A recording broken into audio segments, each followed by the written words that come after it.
Morning with Farah.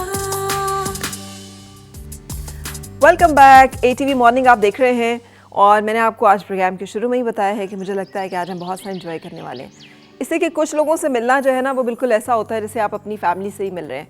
उनसे इतना ज़्यादा हमारा गहरा रिश्ता हो चुका होता है, अपनाइयत इतनी ज़्यादा होती है, और अगर ये अपनाइयत और ये रिश्ता नस्ल दर नस्ल हो तो ये और भी ज़्यादा गहरा होता है। मुझे अच्छी तरह से याद है कि जब मैं बहुत छोटी सी होती थी, शुक्र है मैं भी किसी के लिए कह सकती हूँ कि जब मैं बहुत छोटी सी होती थी तो मैं भी किसी को देखा करती थी, तो इनके जो वालिद हैं वो इतना कोई स्ट्रॉन्ग उनका कैरेक्टर था कुछ सीरियल्स में, जिसमें कि उन्होंने एक विलन का वो एक उनका कैरेक्टर था, तो और अक्सर उन्होंने जो कैरेक्टर्स किए वो नेगेटिव थे लेकिन पॉजिटिव भी करते थे और बहुत अच्छी तरह से करते थे, तो I was always a big fan. फिर उनकी शबाहत हमें उनके मुख्तलिफ बच्चों में नज़र आती चली गई और उनके बच्चे जो हैं उनके मुख्तलिफ शेड्स हमें लेकर कोई किसी जगह दिखाई दिया। मैं जब भी उनके बच्चों से मिलती हूँ तो मुझे समझ में नहीं आता कि कौन वालिद से ज़्यादा रिजेंबल करता है और कौन ज़्यादा नज़दीक है, लेकिन अच्छी बात यह है कि उनमें से हर एक ने अपने अपने फील्ड में अपनी एक जगह और मकाम बनाया। आज के मेरे मेहमान जो हैं, हमने इनसे हमारा इंट्रोडक्शन हुआ थ्रू कॉमेडी। इन्होंने जितना अच्छा कॉमेडी रोल्स को परफॉर्म किया और हमारे दिल जीते, और फिर उसके बाद आगे बढ़ते गए अपने सफ़र में, और अब जब उन्होंने डायरेक्शन में कदम रखा तो वो एक बिल्कुल ही डिफरेंट स्टाइल है उनका। उसमें उन्होंने कोई इस तरह के कामों के बजाय बहुत सीरियस और इम्पॉर्टेंट जो टॉपिक्स हैं उनके ऊपर काम किया है, और बहुत सारे उनके ड्रामा सीरियल्स आपको बेहद पसंद रहे हैं। आज हम उनसे मिलने जा रहे हैं एज डायरेक्टर एंड एक्टर।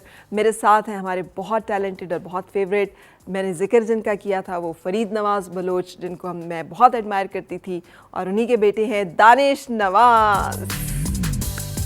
अस्सलामुअलैकुम। वालेकुम अस्सलाम। Good morning. मैं ठीक हूँ, thank you. Good morning Farah. मुझे ये यकीन नहीं आ रहा मैं आपके शो में हूँ। क्यों?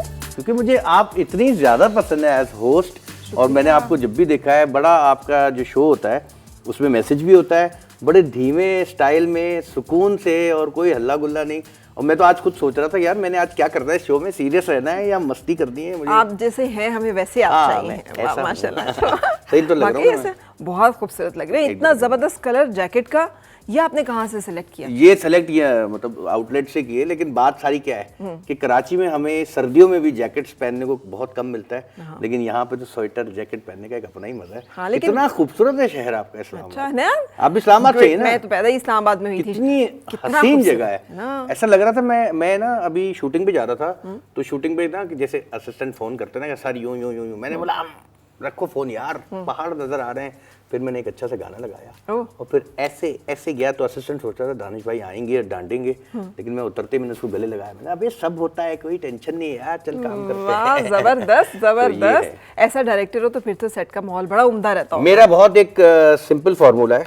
मैं ये कहता हूँ कि जो डॉक्टर होते हैं ना, सर्जन्स बड़े बड़े, वो जब ऑपरेशन भी कर रहे होते हैं ना वो रिलैक्स होते हैं, ठीक है जी। हालांकि सामने एक मरीज इंसान लेटा हुआ होता है, जिंदगी और मौत का सफर, वो रिलैक्स होता है। हम ड्रामा बना रहे हैं, एंटरटेनमेंट, उसमें हम ऐसे टेंशन में और गुस्से में आ रहे होते हैं। भाई क्यों?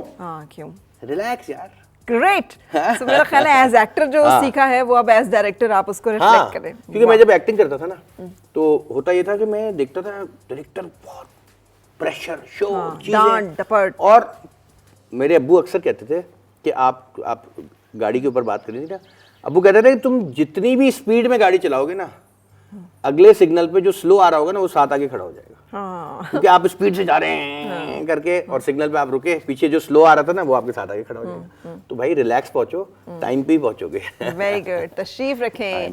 मुझे बहुत ही अच्छा लग रहा है आज आपसे मिलना, क्योंकि मेरा ख्याल है कि जिंदगी में हमारी मुलाकात नहीं हुई। नहीं, पहली दफा मिल रहे हैं। पहली दफा मिल रहे हैं। बहुत खुशी हो रही है मुझे आपसे मिलके। और आपके वालिद की मैं बिग टाइम फैन थी, और मेरा ख्याल है मैं हर एक को देखती हूँ ना, आप भाइयों को, तो मैं सोचती हूँ कौन ज्यादा मिलता है। अच्छा, आप इसमें क्या बहस चलती है, कौन ज्यादा? मैं और मेरी बहन, हम लोग तकरीबन एक जैसे हैं, और यासिर और फराज अब्बू एक जैसे थे, लेकिन मैं अब्बू से काफ़ी, मेरे बाल स्टाइल थोड़ा सा, और बस मिलते हैं। अच्छा, ये चुलबुलापन और ये सारा कुछ कहाँ से आया? शुरू से ही तबीयत मिजाज थी? हाँ, ये बचपन से, स्कूल से ही है, मस्ती मजाक। छोटे भाई जो होते हैं, मैं सबसे छोटा हूँ घर में, लास्ट हूँ, तो क्या होता है कि ना, मैंने खुद भी, मेरा ये एक्सपीरियंस है कि आप जब बड़ा बच्चा होता है ना, तो आपको समझ में नहीं आता अब इसको कैसे पालना है। हाँ। तो आपको ना खानदान वाले समझा रहे होते हैं कि यार इसको यूं करो, अरे देखो ये, अरे सर ऐसे बैठेगा, अरे यूं करो यूं कर, हर बंदा, बल्कि नाम भी कोई और रख के चला जाता है बच्चे का। उसके बाद जब दूसरा बच्चा होता है तो आप थोड़ा सा हल्का हल्का अपना एक्सपेरिमेंट कर रहे होते हैं, आपको पता होता है। लेकिन जब तीसरा होता है कहते हैं कर रहे दो यार, जो कर रहा है छोड़ो यार, वो गिर रहा है, कूद रहा है, तोड़ रहा है, फाड़,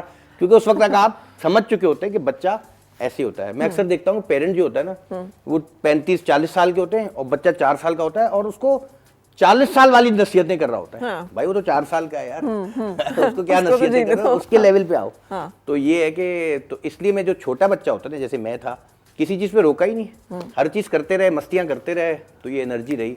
फिर मैं बचपन में बहुत सारी कॉमेडी चीजें देखता था। अच्छा। उससे टाइमिंग वगैरह आ गई। उमर शरीफ साहब को बहुत देखा और डांस वांस करते थे, मस्तियां करते थे। स्कूल में हर सिवाय पढ़ाई के हर चीज में थे। वाह, तो फिर इंजीनियरिंग की तरफ कैसे चले गए? हाँ, वो इंजीनियरिंग इत्तेफाक तो कैसे हो बैचलर्स गया? किया, मतलब ऐसा नहीं था कि बिल्कुल ही नहीं पढ़े। बैचलर्स किया मैकेनिकल इंजीनियरिंग में, मास्टर्स किया इंडस्ट्रियल बिजनेस मैनेजमेंट में, ग्रेट। छोटी सी जॉब की। उसी दौरान सुल्ताना सिद्दीकी सुल्ताना आपा ने ऑफर की होस्टिंग, बस वहीं से शुरू किया। चलो भाई, वाह जी वाह। लेकिन फिर होस्टिंग को कंटिन्यू क्यों नहीं किया? आपके जैसे होस्ट तो बहुत कम है हमारे पास, जो कि जेन्युइनली इतने जैसे कहने के एनर्जेटिक हैं और इतने एक जैसे कहना चाहिए फनी एंड टैलेंटेड एंड। असल में मेरा मसला एक मसला है मेरा, असली वाला मसला, कि मैं जैसे जिसको टीवी पे देखता हूँ ना, मैं कहता हूँ कि यार ऐसा ही होना चाहिए बंदे को, क्योंकि आप जिस तरह उसको देख रहे होते हैं। इसलिए मेरे फैंस जब मुझे मिलते हैं आके, तो जब वो मुझे दानिश नवाज एज नादानिया वाला एज कॉमेडी देखते ना, तो मैं उनके साथ चाहे जितने भी मैं उसमें हूँ, मैं उनके साथ मजे ही करता हूँ, ताकि यार ये जब घर जाए ना, कह रहे दानिश नवाज से मुलाकात, बिल्कुल वैसा ही है जैसे टीवी पे, यू नो। क्योंकि मैं जब भी अपने फैंस को, यानी कि जिनका मैं फैन हूँ, उनको जब मैं रियलिटी में देखता हूँ डिफरेंट लगते ना, तो मुझे बड़ा अफसोस होता है। मैं कहता हूँ यार ये टीवी पे तो इतना अच्छा होता है। तो उसके बाद मुझसे ना होस्टिंग होना थोड़ा मुश्किल होती है, क्योंकि मैं जब उनको सामने देखता हूँ, वो जब नखरे कर रहे होते हैं, चीजें कर रहे होते हैं, तो मुझसे मैं कहता हूँ नहीं यार मैं नहीं कर रहा। फिर कॉमेडी एक्टिंग मैंने जब शुरू की, तो एक्टिंग में भी मुझे ना थोड़ा सा लगता था, वो क्या कहते हैं, फर्क नजर आता है कि किसी एक्टर को ज्यादा रिस्पेक्ट मिल रही है, किसी को कम मिल रही है। मैं कहता यार ये क्या है यार, ये क्या है वैसे? तो मैंने कहा चलो यार लीडर बन जाओ इन सबके, आ जाओ। तो फिर मैं डायरेक्टर बन गया। अच्छा, लेकिन दानिश मैंने जो भी कुछ मैंने काफी अरसे के बाद एक छोटा सा मैंने कैरेक्टर किया, और मैंने देखा भाई डायरेक्टर तो पहले हमारे जमाने में तो डायरेक्टर गॉडफादर होता था। अब तो डायरेक्टर बेचारा जो है वो रुल रहा होता है। नहीं ऐसा नहीं है, सारे नहीं रुलते, लेकिन ये कि अब सिस्टमेटिक हो गई ये चीजें। पहले मैं कहता हूँ कि अगर जिसको आप कहती हैं ना गॉडफादर, वो थोड़ी फिरौनियत थी डायरेक्टर्स में। अब ये हो गया it's a team work now. अब हम जब स्क्रिप्ट आता है तो पूरी कंटेंट की टीम साथ में, बहुत ऊंचा तो नहीं बोल रहा, एक्साइटेड हूं दोस्तों, नहीं जबरदस्त बोल रहे हैं। तो पूरी टीम वर्क है ना, कंटेंट की एक टीम है, प्रोडक्शन की टीम है, हर बंदा अपना काम ओन करता है, चीजें मल्टीप्लाई हुई है। पहले क्या होता था, प्रोड्यूसर भी वही है, डायरेक्टर भी वही, उसकी मोनोपोली जिसको कास्ट करना है। मैं अक्सर सोचता था कई लोग एक्टर नहीं बन पाए क्योंकि एक ही जगह नहीं थी इतनी ज्यादा।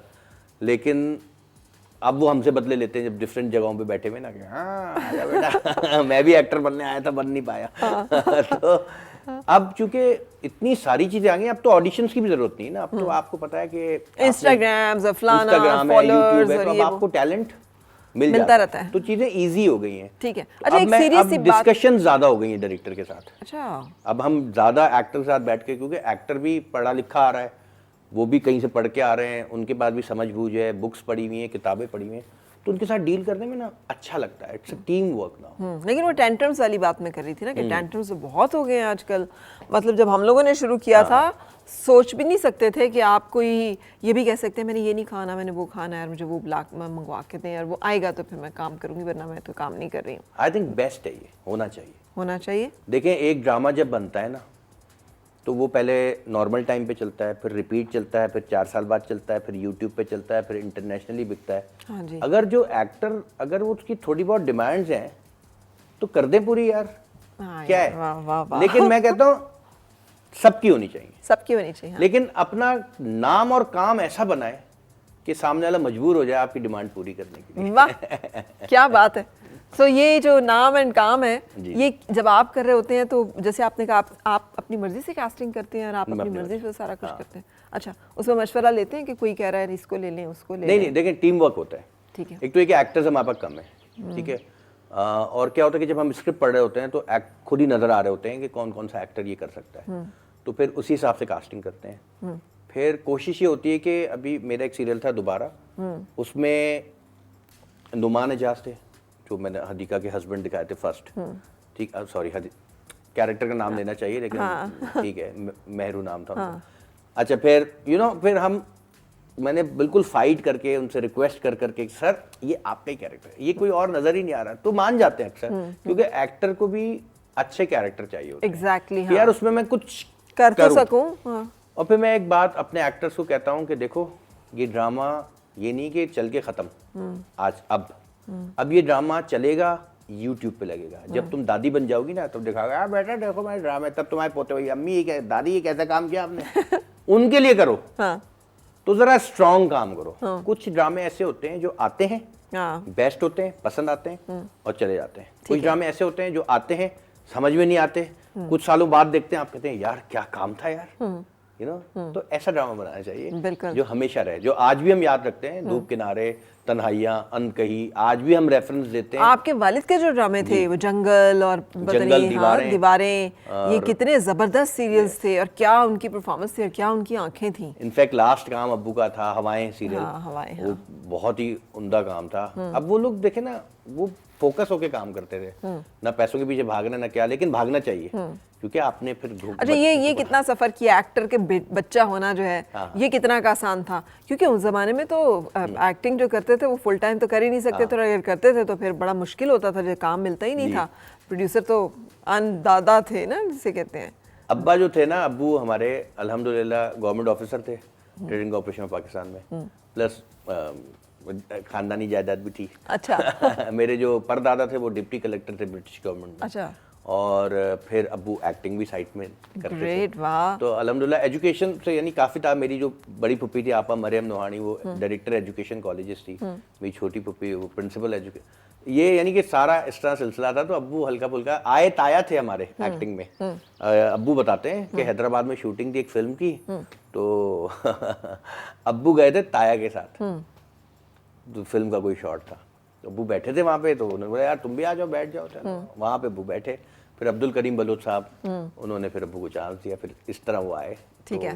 पहले मुश्किल भी होता था आना। तो अब हमें फायदा ये होता है कि हमें मिलना आसान होता है लोगों से कि हाँ यार, लेकिन आगे चलना जो ना वो बंदा फिर खुद ही चलता है। बिल्कुल बिल्कुल, उसमें तो कोई सिफारिश पर्ची काम टीवी पे आ रहा है ना, बुरा करेंगे तो लोग कहेंगे ये क्या बकवास है, सिफारिश पे आया, अच्छा करेंगे तो चलते रहेंगे। अच्छा बलोच जी नाम के साथ अभी मैंने नहीं पढ़ा, मैंने कहा कि दानिश नवाजी, लेकिन कितना वो जो बलोच एक है, once a Baloch is always a Baloch. जी। और वैसे भी रेशमा जी कहेंगी यारी नाल बलोच ना लाना। वाह वाह। तो बलोच के बारे में बताइए कि वाकई यारी नहीं लगानी चाहिए। नहीं क्यों नहीं, बलोच से ज्यादा मैं कहता हूँ, बलोच से ज्यादा जो सिंसियर है ना वो कोई है नहीं कौम, क्योंकि वो आपके साथ खड़े होंगे। आप ये देखें जब हम सिंध में आए, हम नोहानी बलोच हैं और हमने सिंधी अडेप्ट किया, हम सिंधी बोलते हैं, और क्योंकि हम फिर उसी मिट्टी में रंग जाते हैं जिस तरह के सब, तो अल्हम्दुलिल्लाह इसका फ़ख्र भी है। और आज भी हमारे कबीले में जो लोग हैं वो भी फ़ख्र से हमें बुलाते हैं। लेकिन बलोच का ना एक थोड़ा सा प्राइड होता है। हाँ जी, एक उनके अंदर एक जैसे प्राइड ही कह सकते हैं, उसमें एक सेल्फ रिस्पेक्ट, एक सेल्फ एस्टीम, वो बहुत उसकी बहुत ज़्यादा वो उनकी वैल्यू होती है। सो वो जिस फील्ड में आप और जिस तरह का आपने अपना मिजाज रखा, तो वो असल में एक बलोच अंदर जो है वो, और ये वाला बंदा दानिश नवाज, ये कैसे इकट्ठे चलते हैं, क्या असल में मैं अंदर से जो दानिश नवाज हूँ ना, वो मैं अपनी डायरेक्शन में दिखाता हूँ, जो सीरियस टॉपिक्स के ऊपर डायरेक्शन देते हैं, चीज़ें करते हैं। और जो ऊपर वाला दानिश नवाज है वो मैं टीवी वाला दानिश नवाज हूँ, एक्टिंग वाला, अकेले वाला नहीं हूँ। तो मुझे दोनों अच्छा लगता है, और लाइट मूड होना, हंसी मजाक करना, मुझे इतनी दुआएं मिलती हैं फरा, मैं आपको बताऊं, शायद दुआओं के जैसे चल रहा हूँ। क्योंकि मुझे याद है कि एक खातून मेरे पास आई, मैं एक मॉल में था, और उन्होंने कहा कि मतलब उनकी आंखों में आंसू थे, कह रही हैं कि दानिश मेरे हस्बैंड को कैंसर था, और वो जो पेनफुल दिन थे ना, हम आपका ड्रामा लगाते थे नादानिया, और हम बस उसी मोमेंट में हंसते थे। मैं कहता हूँ ये कितनी बड़ी ब्लेसिंग है। और आज जितने बड़े बड़े लोग, सीनियर, बुजुर्ग, जवान, बच्चे मिलते हैं, मैं बच्चों से बहुत शौक से मिलता हूँ, और बड़े उनके साथ टाइम गुजारता हूँ, मजे करता हूँ उनके साथ, क्योंकि मुझे पता है कि यार ये जनरेशन ने कल बड़ा होना है। Exactly. तो ये जब बड़ी होगी तो कहेगी यार ये है हमारा हीरो। तो मुझे अब्बू की बात मैं आपको बताऊं कि एक दफ़ा मुझे किसी बड़े सरकारी अफसर से ऑफिस से लेटर आया कि जी ये इनकम टैक्स वगैरह के पॉइंट ऑफ व्यू से। खैर मैं वहाँ गया, और वो मुझे देख के एकदम शॉक, अरे आप कैसे यूं बैठे हैं क्या? अच्छा आपको लेटर आया, किसने भेजा? तो मैं सर क्या हुआ क्या? मैं समझा मेरी क्लास ले रहे हैं, मजाक कर रहे हैं, क्या कर रहे हैं? मैं क्या हुआ? कह रहे नहीं आप कोई मसला नहीं, आप जाए। मैं तो मैंने उनसे कहा कि सर क्या? कह रहे मैं डॉक्टर हूँ, मेडिकल पढ़ा है मैंने, और उसके बाद मैंने फिर इसमें आया हूँ, CSS किया। हाँ CSS करके इस फील्ड में। तो क्या मैं एक दिन कॉलेज जा रहे थे, हम 4 दोस्त जा रहे थे कॉलेज, तो आपके वालिद साहब ने गाड़ी रोकी, बेटा कहाँ जा रहे हो? बोले कॉलेज। आओ छोड़ो मैं लिफ्ट दे देता हूँ तुम्हें। तो हम पैदल नॉर्मल जा रहे थे, उन्होंने खुद गाड़ी रोकी, हमें गाड़ी में बिठाया और कॉलेज ड्रॉप किया। अच्छा। अब इतनी छोटी सी अब्बू की बात, अब वो तो पता नहीं होगा ना ये बड़े होके क्या बन जाएंगे बच्चे, तो हमें काम आ गया है। बिल्कुल। मैं कहता हूँ अब्बू हर जगह काम आए हैं, अल्हम्दुलिल्लाह। इसमें तो कोई वो शक नहीं है, क्योंकि वो जब थे तब भी और जब नहीं है तब भी। हाँ। और अच्छा, ये जो आपने बच्चों वाली बात की ना, बड़ी ज़बरदस्त है। दानिश, मेरा जो पहला प्ले था ना, उसमें मेरा एक छोटी सी बच्ची के साथ कैरेक्टर था। उसमें चूंकि वो बच्ची के साथ सारा रिलेशनशिप था, तो वो इतना हिट हो गया कि बच्चे उस वक्त के जो इतने बच्चे थे ना, वो बड़ा इसको पसंद करते थे। अब वो बच्चे जो हैं वो इतने हो गए, तो वो बच्चे जो हैं वो मुझे कहते हैं कि हम इतने से थे जब से हम आपको देख रहे हैं। तो बच्चों का जो साथ जो रिश्ता है ना, वो बड़ा लॉन्ग लास्टिंग होता है। आप देख रहे हैं ना कि सारे लोग जो यूथ को टारगेट करते हैं, वही बात है ना, बच्चे बच्चे ही बड़े होके फिर वो मुस्तकबिल भी बनते हैं, फिर हमारे काम भी आते हैं, तो इसलिए अच्छा रहता है। मैंने बच्चे मन के सच्चे एक शो भी किया है होस्ट, उसमें भी काफी बच्चों से मिलना होता था, तो काफी interaction. What is the best thing so far? अपने करियर में सबसे अच्छी चीज अभी तक क्या लगती है कि ये मैंने कमाल किया, बस जो किया है? नहीं, अभी तक कमाल तो नहीं किया, अभी तक तो कर रहे हैं, देखें क्या होता है। मतलब वही बात है कि शुक्र है अल्लाह का लाख लाख शुक्र है कि मैंने कॉमेडी से शुरू किया काम, और फिर प्रोड्यूस किया, फिर करते करते मैंने बोला यार कब तक मैं कॉमेडी और यूं करता रहूंगा, थोड़ा सा सीरियस काम भी करना चाहिए। तो यूं मतलब बहुत स्ट्रगल नहीं करनी पड़ी, सीरियल मिल गई, डायरेक्शन। हालांकि एक डायरेक्टर के ऊपर 5-6 करोड़ लगते हैं प्रोडक्शन हाउस के, क्योंकि पूरी सीरियल उससे डायरेक्ट करानी होती है, बड़ी जिम्मेदारी होती है। तो मिल गई और अल्हम्दुलिल्लाह वो हिट हो गई, तो फिर और भी, तो मैंने जो चीजें करनी चाहिए, अल्लाह का लाख शुक्र है, वो चीज हो जाती है। इसका मतलब जो दुआ करवानी हो आपसे करवा ले बंदा। दुआ नहीं, मेहनत। अच्छा, मेहनत, हाँ दुआ तो जाहिर है, वो तो अल्लाह के करम के बगैर तो कुछ भी नहीं हो सकता, लेकिन मेहनत, वो फोकस।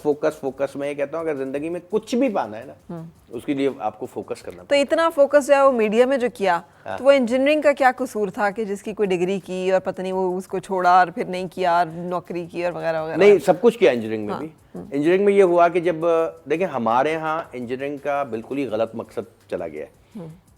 पता नहीं लोग इस बात से मेरी अग्री करेंगे नहीं करेंगे, क्योंकि जो लोग कर रहे हैं वो तो कर ही रहे हैं ना। मैं जब एज ए इंजीनियर मैंने जॉब की, तो मेरा एक काम होता था चीज़ें साइन करके मंगाना, दैट्स इट। अच्छा, ठीक है जी, क्योंकि जो छोटू इंजीनियरिंग से लगा हुआ है ना, जो मशीनें ठीक कर रहा है और स्टार्ट पाना रह रहा है, उसको ज़्यादा काम आता है, क्योंकि वो प्रैक्टिकल कर रहा है। ठीक है। हमने मोटी मोटी किताबें पढ़ के आए, और हमारे यहाँ चीज़ें बनती कम है, डिज़ाइन कम होती हैं, हमारे यहाँ चीज़ें मंगवाई ज़्यादा जाती हैं। तो होता क्या था, सर ये मशीन बन नहीं सकती, चलो मंगवा लो सर, साइन कर दें। साइन होते थे, मशीन आ जाती थी। तो मैं कहता यार ये क्या हो रहा है, तो मतलब मैं साइन करने ऑफिस आ रहा हूँ क्या, या ज़्यादा अब देखने चले जाते थे, अच्छा क्या हुआ, तो वही बताता था मेरे को जो 20 साल से काम कर रहा है कि देखो ये हुआ। हमारे चीफ इंजीनियर थे, उन्होंने हर जगह काम किया था, उनको सारे काम आते थे, क्योंकि उन्होंने इन्वेस्ट किया होगा ना अपना टाइम, और बचपन से ही थे वो, और पढ़ाई भी फिर उन्होंने की। तो इस तरह के अगर कोई कर रहा है वो सही है, लेकिन मैं क्योंकि पढ़ के आया इंजीनियरिंग की, तो ज़्यादातर साइन करता था। फिर ये ऑफर आ गई, इसमें मैं अच्छा था, वाह, तो बस तो इसलिए मैं आगे बढ़ गया, वरना मैं उसी वक्त रुक ब्रेक लेते हैं। लेकिन मैं पूछना जरूर चाहूंगी कि यार जो लोग इस काम में अच्छे होते हैं, एक्टिव में, यूजुअली उधर नहीं अच्छे होते, इंजीनियरिंग तक नहीं जाते, उधर पीछे ही रुक जाते हैं। मुश्किल से मतलब BA कर लिया, FA कर लिया, बस यहाँ तो कहते हैं काफ़ी है, बाकी तो हमें ये करना ही नहीं है। सो ये क्या हुआ कि उधर इतना पढ़ के और फिर सारा टाइम जो इधर लगाए? हम बात करते हैं बहुत सारी, इस पे बात करें, याद रहेगा आपको ब्रेक के बाद ये बात? हाँ, ब्रेक लंबे होते हैं। Break, let's take a break और आ रहे हैं हम वापस।